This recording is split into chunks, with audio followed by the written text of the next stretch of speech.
Formatura. Eles nem perguntaram as horas. Eles sabiam. Só que não se importaram. Meu nome é Elisa Monroe, e não importa de onde você tá me assistindo, fica comigo. Você já se sentiu invisível no dia mais importante da sua vida, e ainda esperaram que você sorrisse? Porque foi isso que meus pais fizeram comigo. A cerimônia era às 4 da tarde. Em ponto. Passei anos para chegar até aqui. Fiz plantão dobrado, virei noites, dei aula particular para filho de gente rica, gente cujos pais realmente apareciam nos eventos. E tudo o que eu queria era esse dia. Fiquei na porta do auditório, com minha beca e meu capelo. Todo mundo tinha família acenando, filmando, segurando cartaz. Eu tomei um café frio e me sentei sozinha. No começo achei que talvez fosse o trânsito. Mas aí, bem antes de eu subir no palco, meu celular tocou. Era uma mensagem da minha mãe.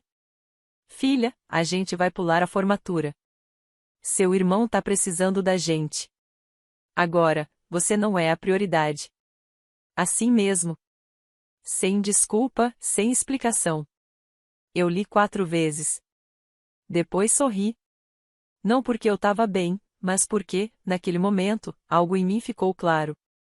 Eu passei anos me esforçando por eles. Paguei conta quando meu pai foi demitido. Trabalhei em 2 empregos enquanto minha mãe estava no 4º relacionamento. Mandei cada centavo que sobrava para salvar a casa do banco. Aquela casa onde eu nem podia decorar meu quarto. Onde meu irmão ganhava bolo de aniversário e eu ganhava resto de comida com uma vela em cima. A tal noite de jogos em família onde eu lavava a louça e eles jogavam Uno com os amigos dele. Mas aquela mensagem, aquela foi o meu diploma. Não o que me entregaram no palco. Foi o que a vida me deu para dizer, eles nunca iam me escolher. E aí eu parei de escolher eles. Eu não chorei. Nem liguei para eles.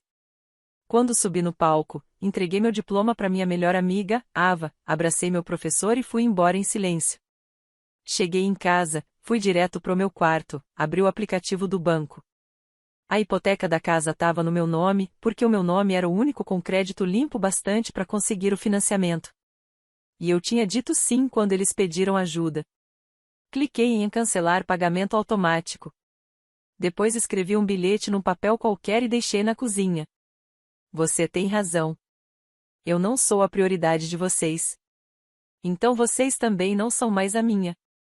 Arrumei uma mochila, peguei meu laptop, passaporte, uns lanches e fui embora. Sem grito. Sem bater porta. Só um último entendimento. Não achei que ia acontecer tão rápido. Mas no dia seguinte meu celular tinha 17 chamadas perdidas e 2 mensagens de voz. Meu pai estava desesperado. Elisa, o banco disse que as contas foram congeladas. O que você fez? A gente não consegue acessar nada. E a casa? O que tá acontecendo? Eu não respondi. Tava tomando café num AP pequeno no centro da cidade, que aluguei junto com a Ava. Rodeada de gente que nem lembrava da minha formatura, mas que comemoraram como se fosse final de Copa do Mundo. Foi aí que eu entendi, eu não era a pessoa quebrada. Eu só era o plano B gratuito deles. Quando eu tinha 16 anos, meu pai olhou bem nos meus olhos, sentado na mesa da cozinha, e disse: Agora a responsabilidade é sua, Elisa. É por isso que a gente precisa da sua ajuda. Na época, eu nem sabia que a ajuda queria dizer abrir mão do meu futuro. Minha mãe estava numa fase espiritual, largou o emprego na clínica e resolveu criar um canal no YouTube sobre cura com velas e fases da lua. Enquanto isso, meu irmão mais novo, o queridinho Mason, bateu o 2º carro e largou a faculdade comunitária para se dedicar à música. Ele também estava se descobrindo. E adivinha quem eles pediram para assinar o refinanciamento da casa? Eu. Eu tinha acabado de fazer 18 anos, mal tinha histórico de crédito. Mas como já trabalhava no comércio e entregava imposto certinho, o meu nome estava limpo bastante para conseguir aprovar o financiamento. É só no papel, filha. Você nem vai precisar pagar nada, disse meu pai. Mentira. Em 6 meses, eu já estava pagando parte das parcelas, depois as contas de luz e água, e logo os pagamentos inteiros, porque minha mãe esqueceu de mandar o cheque e o novo trabalho do meu pai ainda não tinha pago. Ah, e o Mason precisava de equipamento de estúdio. Sempre que eu perguntava, por que só eu tô ajudando, a resposta era: você é forte. Você é inteligente. Não era elogio. Era uma coleira. Quando entrei na faculdade com bolsa, não teve festa, não teve parabéns. Só ouvi: você vai continuar mandando dinheiro para casa, né? Eu fazia 2 trabalhos de meio período enquanto estudava engenharia. Dava aula particular para calouro mimado às 11 da noite, no dia seguinte, mandava dinheiro porque o Mason tava com a conta zerada de novo. Teve uma vez que perdi as provas finais porque precisei ajudar meus pais a preencher papelada da falência do carro. Ninguém disse obrigado. Só falaram: a gente sabia que podia contar com você. Como se eu fosse um cartão de crédito com batimentos. Mas eles não sabiam de uma coisa. Cada conta que eu pagava, cada papel que eu assinava, cada e-mail que eu mandava no nome deles, eu guardava tudo. Porque quando as pessoas te tratam como ferramenta, você começa a preparar seu plano B. Eu sabia que a casa estava no meu nome. E sabia que as contas bancárias deles estavam ligadas à minha conta, para fazer os pagamentos automáticos. Então, quando fui embora naquela noite e cancelei o pagamento automático da hipoteca, isso desencadeou um efeito dominó. A conta deles foi recusada, o que ativou o alerta de fraude, e isso bloqueou todos os bens conectados. E eu não quebrei nenhuma lei. Eu só parei de ajudar. Na manhã seguinte, eu e Ava sentamos no sofá e assistimos tudo se desenrolando como se fosse uma série de drama. O Mason postou no Instagram: quando a conta da família inteira congela e ninguém sabe o motivo, caveira caveira caveira. No fundo do vídeo, dava para ouvir minha mãe gritando: liga pra Elisa. Agora. Mas eles esqueceram de uma coisa. Eu tinha avisado que aquele bilhete não era birra. Era um aviso real. Não espere ser minha prioridade se eu nunca fui a de vocês. No terceiro dia, meu pai começou a mandar mensagem como se tivesse à beira de um ataque. Elisa, precisamos conversar. Isso não é você. Sua mãe tá passando mal de estresse. Você tá sendo egoísta. Não faz isso com a gente. Mas era sim. Era eu. Só que não era mais a versão que eles conseguiam controlar. Eu não respondi. Enquanto eles se desesperavam com score de crédito e conta bloqueada, eu estava ocupada abrindo todas as pastas com os documentos, e-mails e áudios que eu tinha guardado nos últimos 4 anos. Porque, lá no fundo, eu sempre soube que um dia eles podiam virar contra mim. Então eu me preparei. Achei aquele áudio da minha mãe, aquele que ela mandou pedindo para eu pagar a multa do Mason, por dirigir bêbado. Ela dizia: filha, se você realmente ama a gente, vai dar um jeito nisso. Você sabe como resolver essas coisas. Não conta pro seu pai. Só faz, em silêncio. E eu fiz. Vendi meus livros da faculdade naquele semestre só para poder pagar a multa. Depois achei as transferências bancárias. R$ 1.800 para pagar a hipoteca deles em julho. R$ 3.200 em contas médicas em agosto. No total, mais de R$ 6.100 em 5 meses. Enquanto isso, eu vivia de miojo e deixava de comprar casaco de frio para comprar um notebook novo pro Mason, porque ele tinha deixado o outro cair no chão. Mas o pior foi encontrar um e-mail do meu pai, que eu tinha escondido lá no fundo da caixa de entrada. Ele dizia: não nos faça escolher entre a família e sua faculdade. Isso não é justo. Você tem sorte de poder estudar. Esse e-mail chegou no mesmo dia em que fui aceita com bolsa. Eu sempre achei que se eu me esforçasse bastante, se desse tudo de mim, se ficasse quieta, uma hora eles iam me enxergar. Mas tem gente que não quer te ver. Quer só usar as partes de você que facilitam a vida deles. Então, quando as contas deles foram bloqueadas e os avisos de que podiam perder a casa começaram a chegar, meu irmão postou no Twitter: não acredito que isso tá acontecendo com a minha família. A gente merece coisa melhor. Eu ri. Porque o que eles queriam dizer era: a gente merece que a Elisa continue salvando a gente. Mas acabou. Não era só sobre dinheiro.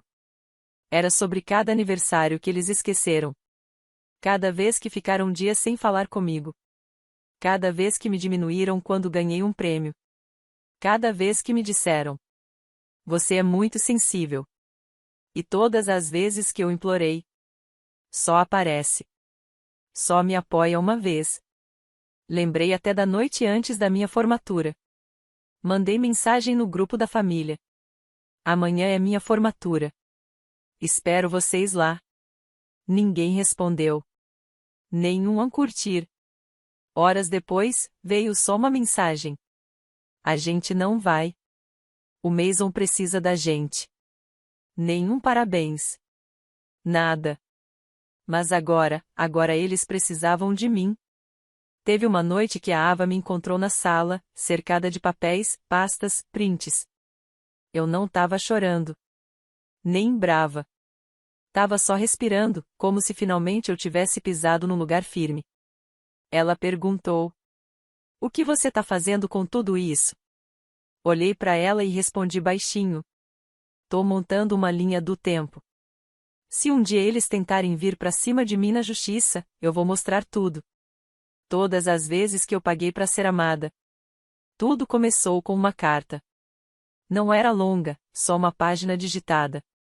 Foi entregue por um motoboy na casa dos meus pais. A quem interessar. Este aviso serve para informar que o consignatário e fiador financeiro do imóvel localizado na 711 Granger Lane retirou formalmente todo apoio voluntário, conforme permitido no contrato da hipoteca. A partir de agora, a responsabilidade total do pagamento passa a ser apenas do proprietário do imóvel.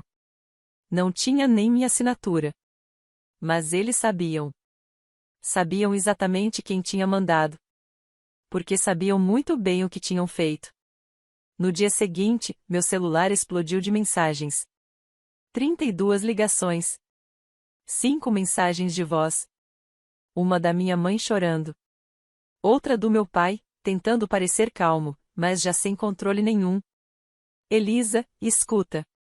Você já fez seu ponto. Tá bom. Agora vamos resolver isso. Vamos agir como adultos. Adultos?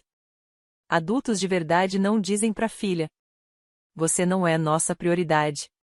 Adultos não obrigam a filha a viver em silêncio, a se sacrificar o tempo todo, e ainda querem aplausos por isso. Eu bloqueei os dois. Porque meu plano não era só ir embora. Era tirar meu nome de tudo que ainda me prendia a eles, enquanto eles fingiam que foram bons pais. A Ava me indicou uma consultora financeira. Ela foi direta, esperta, e nem quis saber da minha história. Só pediu os números. A gente analisou tudo. Contas conjuntas. Documentos que assinei. Cartões de crédito que abriram no meu nome. Sim, até isso. Começamos o processo de cortar todos os laços. Registrei denúncia de uso indevido de identidade para os cartões que eu nunca autorizei. Mandei carta registrada para cada banco que colocou meu nome como se eu fosse a renda extra na casa deles. Pedi meu relatório de crédito e marquei tudo que não era meu. Isso não era vingança. Era recuperação. Eu tava pegando meu nome de volta. E foi aí que descobri uma coisa interessante. A hipoteca que eles refinanciaram com a minha assinatura tinha uma cláusula escondida, mas poderosa. Se o dono principal parar de pagar, o consignatário, no caso, eu pode pedir a venda da casa depois de 90 dias de atraso. E adivinha? Eles já estavam 60 dias atrasados.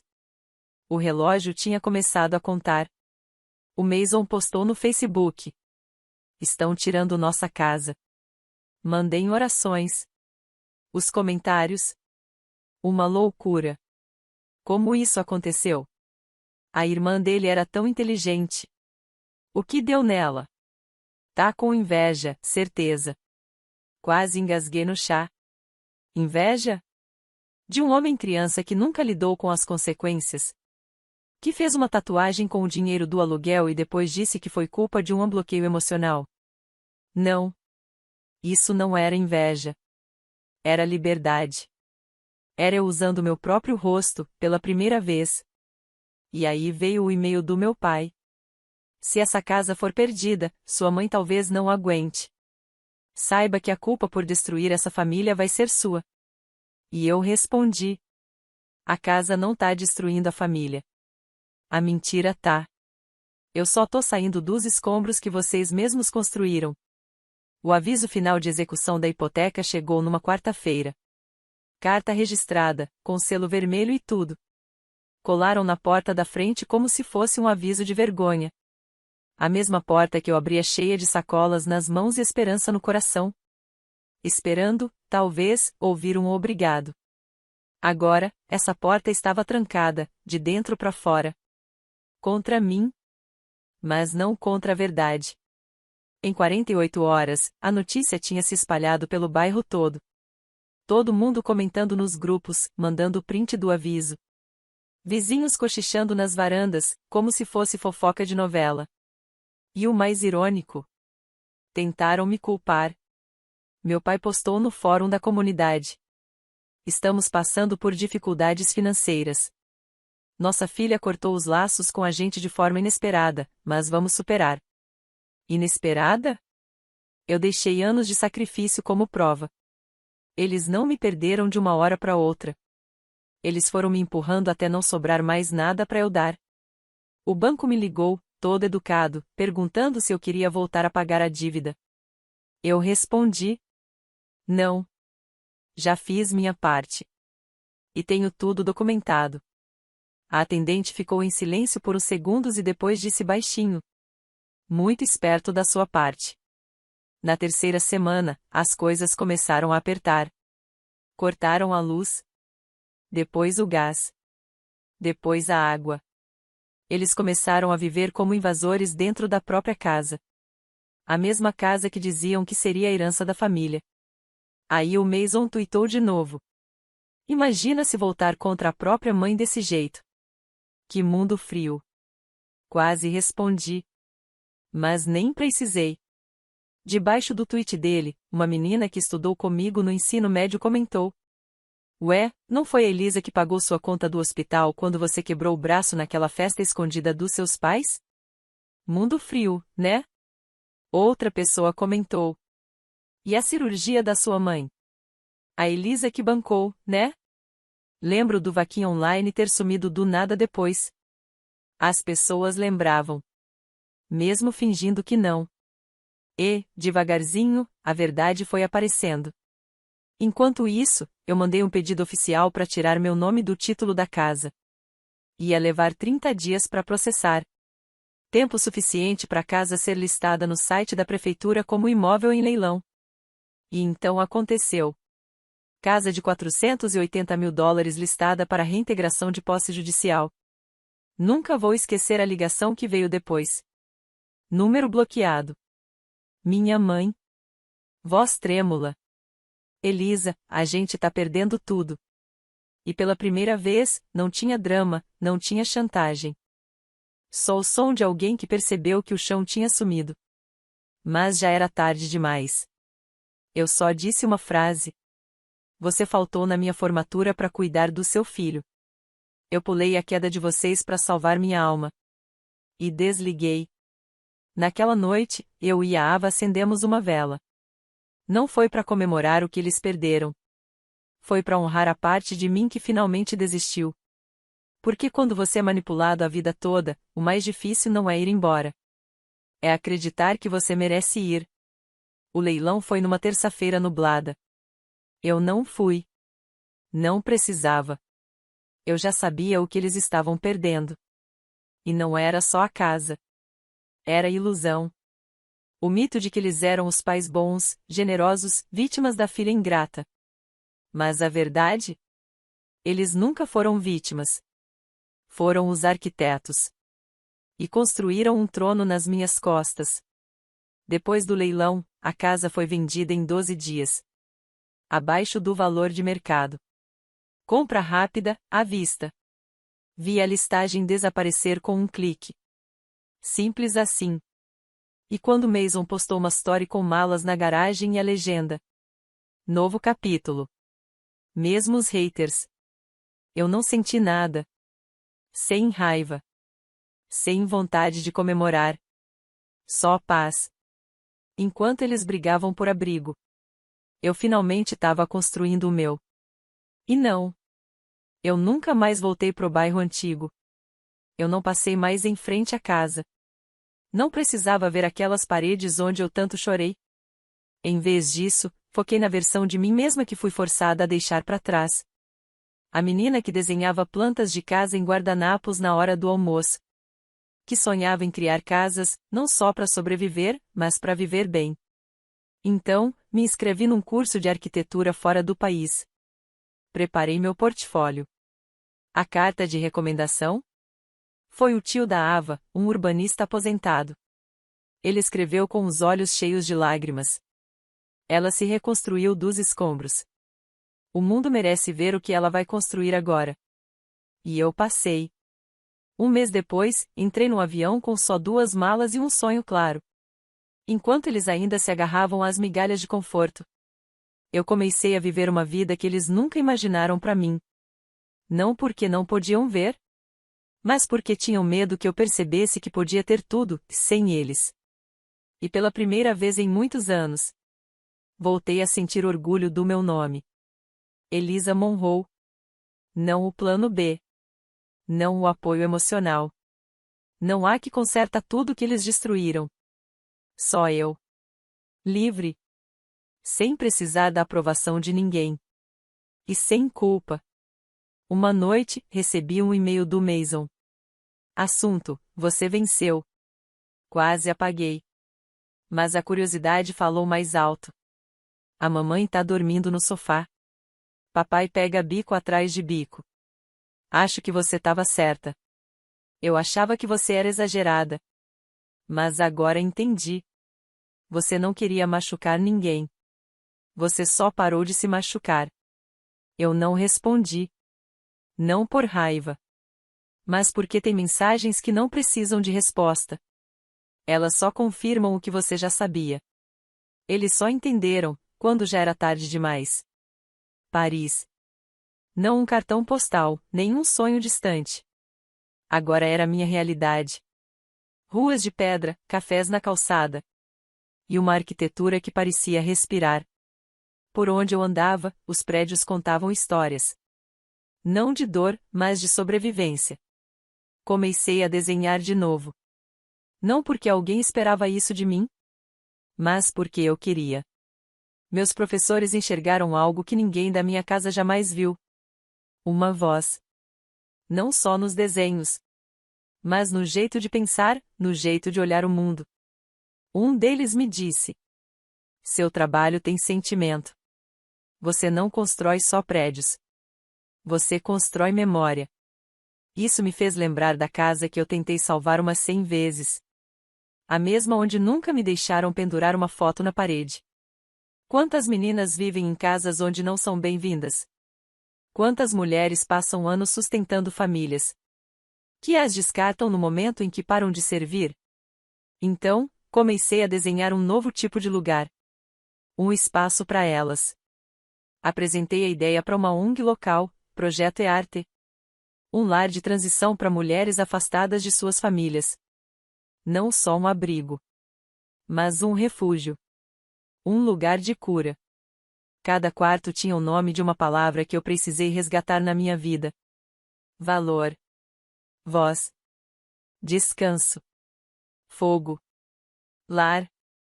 A ONG aceitou o projeto, aprovou a verba e me deu sinal verde para desenhar. Eu. A menina que chorava escondida na lavanderia. Porque o quarto dela foi dado pro videogame do irmão. Agora eu construo quartos para mulheres como eu. Com portas que nunca se trancam atrás delas.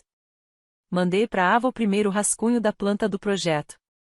Ela me ligou chorando. Elisa, você tem noção do que fez?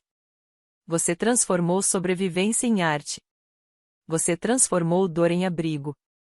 Enquanto isso, meu nome começou a aparecer por aí. Um blog de arquitetura fez uma matéria. Ganhei um prêmio de design urbano para estudantes. De repente, eu não era mais só a filha de alguém. Ou a irmã de alguém. Eu era alguém. Uma noite, me sentei na beira do lago vendo o pôr do sol. Na mão, uma carta que eu ainda não tinha aberto. Era do meu pai. Escrita à mão, sem remetente. Só tinha 3 palavras atrás do envelope. Por favor, leia. Fiquei olhando para a carta por um bom tempo. Depois, guardei no meu caderno de desenho. Fechada, do jeito que veio. Porque perdoar nem sempre é escutar desculpas. Às vezes é só decidir que você não vai mais carregar aquelas palavras. Olhei pro céu, vi as luzes do rio acendendo e falei pro vento. Você me disse que eu era um peso. Mas esqueceu que um peso também pode virar pilar. Se aprender a se sustentar. Demorei 2 anos para voltar. Não por vingança. Nem porque sentia falta. Mas porque eu precisava provar uma coisa. Provar para mim mesma. Para aquela versão minha que ficou quieta na mesa de jantar. Enquanto riam dela. Para a menina que fez o próprio bolo de aniversário. E esperou a noite toda por alguém que nunca cantou parabéns. Eu não voltei para fechar um ciclo. Voltei para olhar de frente para minha própria vitória. A casa não existia mais. Foi vendida para um casal de aposentados que fez do jardim um paraíso. Onde antes só tinha bagunça, agora tinha paz. Eu não bati na porta. Não precisava. Fiquei do outro lado da rua e sussurrei. Vocês não conhecem mais a minha história. Passei na frente da escola onde estudei. Da lanchonete onde eu trabalhava à noite. Da clínica que minha mãe largou porque, segundo ela, energia boa não paga conta. Depois, entrei na biblioteca do bairro. Na mão, só uma pasta. Dentro, estavam cópias do projeto eArte. Um estudo completo com tudo que foi feito. Deixei na seção de arquitetura. Debaixo de uma nova placa. Para quem se construiu sozinho. Naquela noite, fiquei num motel simples. Um quarto, uma mala, e eu. Abri meu caderno de esboços. A carta do meu pai ainda estava lá, intacta. Mas eu não li. Em vez disso, rasguei um pedacinho da última página. E escrevi uma carta minha. Para aquela menina que chamavam de egoísta só por ter escolhido a si mesma. Asterisco asterisco desculpa por ter demorado tanto para acreditar. Que você valia mais que obrigações. Desculpa por ter confundido sobrevivência com gratidão. Eu não sou mais aquela menina. Mas nunca vou deixar de proteger a parte de mim. Que ainda lembra tudo que ela aguentou. Eu te amo. Asterisco asterisco. Eu escolho você todo dia. Elisa. Dobrei o bilhete e guardei entre as páginas. Fechei o caderno com as mãos calmas. De volta a Paris, o projeto da lareira abriu as portas. Mulheres chegaram com dores no peito. Mas saíram com sonhos no colo. Uma delas escreveu um poema na parede do quarto 3. Diziam que eu não tinha mais nada. Mas eu tinha meu nome. E isso já era o bastante. Na noite de inauguração, Ava me deu uma taça de cidra com gás. Sorriu e perguntou. O que você tá sentindo? Olhei em volta, luzes, calor. Gargalhadas que vinham da liberdade, não do medo. E respondi. Sinto que a tempestade não me afogou. Ela me lavou. Narração final, como se a Elisa falasse direto com quem ouve, com calma, firmeza e verdade. Eles pularam minha formatura como se eu fosse só uma nota de rodapé na história deles. Mas eu escrevi a minha própria história. Eu parei de pagar pela paz dos outros. E comecei a investir na minha. Me chamaram de peso. Mas eu carreguei dores de gerações.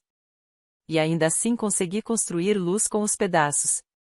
Essa história não é sobre vingança. É sobre cura.